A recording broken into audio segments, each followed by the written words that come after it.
অঞ্জনাদি যে আমাদের মাঝে নাই এটা আমি ভাবতেই পারছি না। তারপর আমি প্রথম শুনেছি ৩-৪ দিন আগে এই মনি আমাকে ফোন করে বলছে যে মামনি একটু অসুস্থ, তা ইনফেকশন, ইউনাইটেডে ভর্তি হয়েছে আর কি। তাই আমি বললাম যে কী অবস্থা, কারণ অনেকটা ভালো হ্যানত্যান বাগেরা চললো। পরে আমি আল্লাহর কাছে, ও সবসময় খবর নিচ্ছে যে কি হচ্ছে, আমি ওর কাছ থেকে খবর নিচ্ছি যে না, ডে বাই ডে সে কিন্তু আপনার খারাপের দিকে যাচ্ছে। তারপর ভাবছি যে আসবো, তারপর এখান থেকে পিজিতে নিয়ে আসলো, বোধহয় পরশুদিন নিয়ে আসছো না। মানে অঞ্জনাদি শিল্পীতে একজন খুবই রিফাইন একজন শিল্পী ছিলেন, আর এত ভালো মনের একটা মানুষ ছিলেন, হাস্য উজ্জ্বল সবসময়। উনি আমার অবশ্যই সিনিয়র ছিলেন, কিন্তু আমি ওনার সাথে আমি অনেকগুলো ছবিতে কাজ করেছি, অনেক আউটডোরে গেছি। একটা ছবির কথা না বলেন অনেক দিন ছিলাম, ছবিটির নাম হলো আপনার অভিযান, রাজ্জাক ভাই পরিচালিত, রাজ্জাক ভাইয়ের প্রোডাকশনের।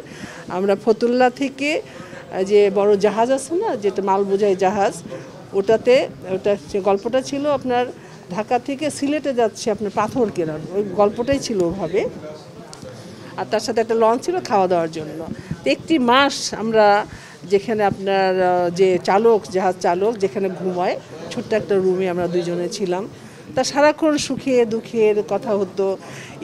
মানে আছে না, জীবনের তো কত রকম পার্ট, শুধু যে আপনারা যখন দেখেন আমরা অভিনয় করি, কত ধরনের মানে রোমান্টিক করছি, এটা করছি, কাঁদছি, কিন্তু এই যে তাদের মাঝেও কিন্তু সে তো মানুষ, সেও তো মনে করেন যে অনেক ব্যাপারে দুঃখ পায়, অনেক ব্যাপারে অনেক কিছু ক্ষোভ থাকে, অনেক কিছু চাওয়া থাকে, পাওয়া থাকে। হ্যাঁ, এগুলো নিয়ে কথা হতো, মানে অনেক ধরনের কথা হতো। তো অনেক সময় সান্ত্বনা দিতাম যে ঠিক আছে, ওকে। তখন তার যে এক্স হাজব্যান্ড রহমান সাহেব, তখন বোধহয় ডিভোর্স হয়ে গেছে তার 1 বছর আগে আর কি। তা বলতো যে অনেক কিছু খুইয়েছি, অনেক কিছু ইনকাম করেছি। আর সে তো আপনারা সবাই জানেন যে উনি কিন্তু ভালো একজন নৃত্যশিল্পী ছিল, পাকিস্তান আমলে থেকেই কিন্তু উনি কাজ করেছে, অনেক দেশ বিদেশে গেছে, অনেক অ্যাওয়ার্ড পেয়েছে, অনেক প্রশংসিত হয়েছে। তো এগুলো সব মিলে বলছিল যে বেশ অনেক অর্থ ছিল, কিন্তু মানে আমি লস করেছি এই ডিভোর্সের পরে। তো এগুলো মানে তার ভিতরে একটা দুঃখ ছিল, কিন্তু সবসময় কিন্তু মানুষের সামনে যখন আসতো, আপনারাও দেখেছেন, হাস্য উজ্জ্বল, মানে সবার সাথে কথা বলছে, সবার সাথে এটা নিচ্ছে, ফান করছে।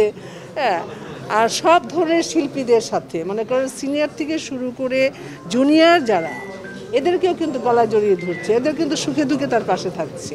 এই জিনিসগুলো কিন্তু যে মানুষ, ব্যক্তি অঞ্জনা শুধু শিল্পী হিসেবে নয়, ব্যক্তি অঞ্জনা সেও কিন্তু অনেকের পাশে কিন্তু এসে দাঁড়িয়েছে, যারা আমাদের জুনিয়র শিল্পী আছে তাদের মাঝে এসে দাঁড়িয়েছে।